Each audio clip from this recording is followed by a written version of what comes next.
Good evening and magandang Jensen! Kumusta po kayo? Excited na ba ang lahat? Sige. Bago po tayo magpatuloy, gusto ko munang pasalamatan ang ating mahal na Panginoon sa kaniyang paggabay sa atin na naging successful po ang ating Batang Pinoy 2025 dito po sa lungsod ng General Santos City.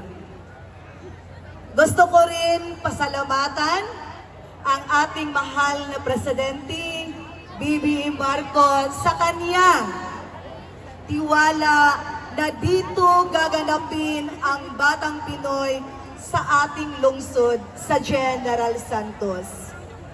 Gusto ko rin pong pasalamatan ang ating PAC family headed by Chairman Patrick Gregorio and Commissioner Olivia Co. Maraming salamat po.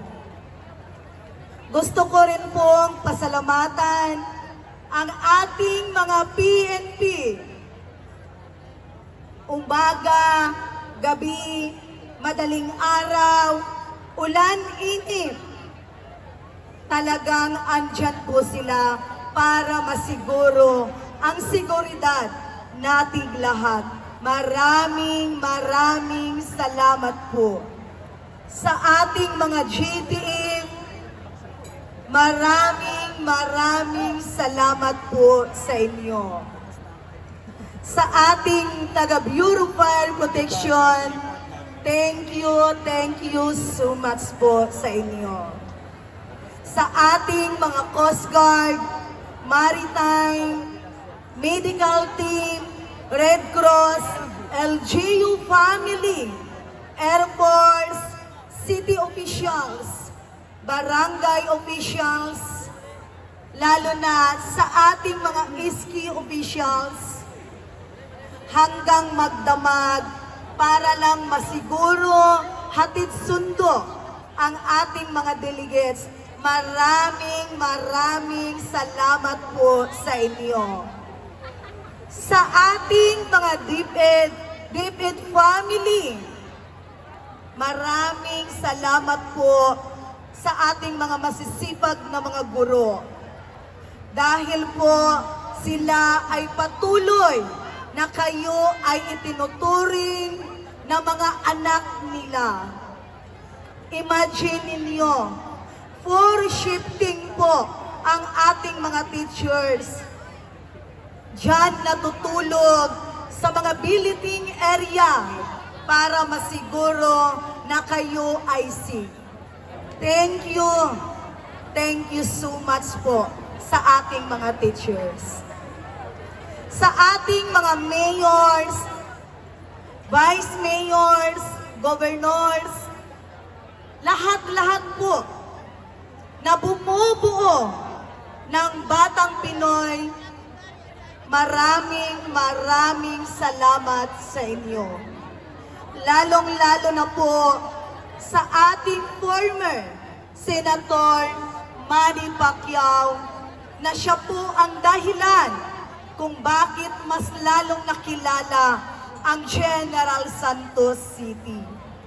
Of course, pasalamatan din namin ang ating isa na nabakas sikat din po, si Miss Heidelin Diaz.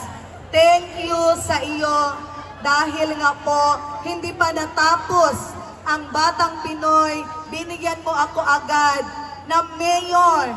Next year, meron tayong gaganaping event dito sa General Santos.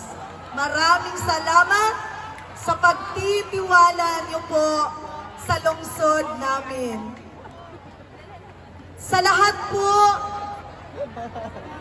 sa mga parents na ipinagtitiwala ang inyong mga anak na makapunta sa aming lungsod, maraming salamat po sa inyo.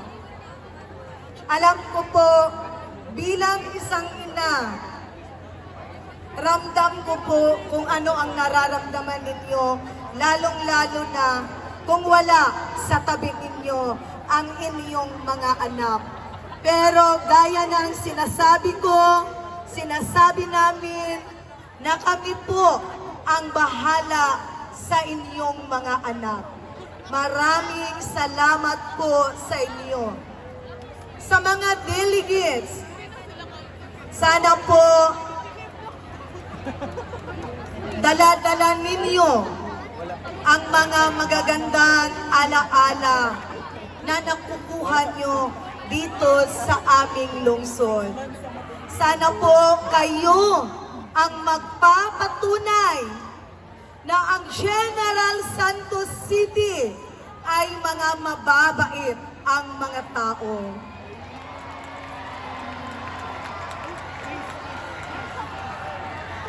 Alam nyo, ang dami kong narinig. Sabi nila, Mayor, ang sarap tumira dito sa Jensan. Sabi nila, Mayor, ang mura lang ng bilihin dito. Parang ayaw na naming umuwi.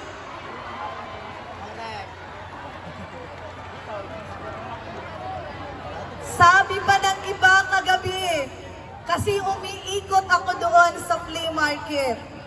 Sabi nila, Mayor, hindi talaga namin makakalimutan ang General Santos City.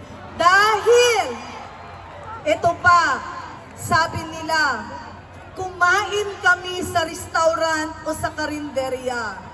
Binigyan kami ng discount. Ang mura lang, pero may discount pa. Yan naman sabi ko sa inyo, na ang taga General Santos City ay mababait po. Kaya,